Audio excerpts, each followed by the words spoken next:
Ernakulam മുളന്തുരുത്തിയിൽ loan തിരിച്ചടവ് വൈകിയതിന് കുടുംബത്തിന് നേരെ ബാങ്കിന്റെ ഗൂണ്ടാഭീഷണി.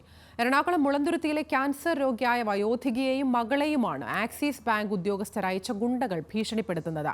മുഖ്യമന്ത്രിക്ക് കുടുംബം പരാതി നൽകി.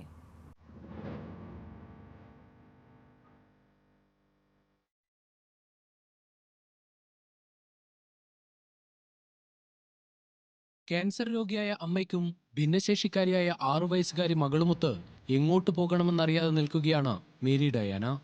ഒരു വശത്ത് ബാങ്കിന്റെ ജപ്തി ഭീഷണി, മറുവശത്ത് രാത്രിയായാൽ വീട്ടിലേക്കെത്തുന്ന ബാങ്ക് ജീവനക്കാരയക്കുന്ന ഗുണ്ടകൾ.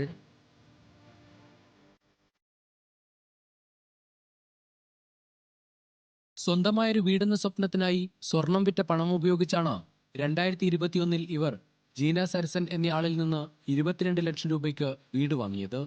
12 ലക്ഷം രൂപ പണമായി നൽകി. ബാക്കി തുകയായി ആക്സിസ് ബാങ്കിന്റെ വൈറ്റില ബ്രാഞ്ചിൽ ജീനയ്ക്കുണ്ടായിരുന്ന ലോൺ ടേക്ക് ഓവർ ചെയ്തു. 1.5 വർഷത്തോളം ലോൺ കൃത്യമായി അടച്ചെങ്കിലും മേരി ഡയാനയുടെ അമ്മ ക്യാൻസർ ബാധിതയായതോടെ ജീവിതം താളം തെറ്റി. ലക്ഷങ്ങൾ ചികിത്സയ്ക്ക് ചെലവായി. ലോൺ അടവ് മുടങ്ങി.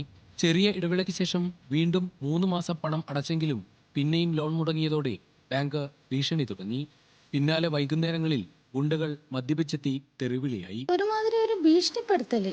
അതായത് എന്താ പറയാ, ഞങ്ങൾ പറഞ്ഞത് നിങ്ങൾ ലീഗലായിട്ടിട്, അപ്പം നമ്മൾ 22-ാം തീയതി പറഞ്ഞ ഒരു ദിവസമുണ്ടെങ്കിൽ നിങ്ങളെ ജപ്തി ചെയ്ത് പുറത്തോട്ട് വിടും. എന്നിട്ട് ഞങ്ങളിത് വിറ്റിട്ട് ഞങ്ങളുടെ ഇത് എടുത്തിട്ട് നിങ്ങൾക്ക് എന്തെങ്കിലും മിച്ചമുണ്ട് തരും. 22-ാം തീയതി പറഞ്ഞത് നാളെയല്ലേ.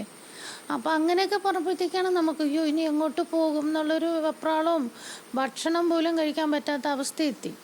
അപ്പോഴാണ് സ്റ്റേഷനിൽ കണ്ട കേസ് കൊടുത്തതും സാറ് വിളിപ്പിച്ചു, അവരെയും വിളിപ്പിച്ചു.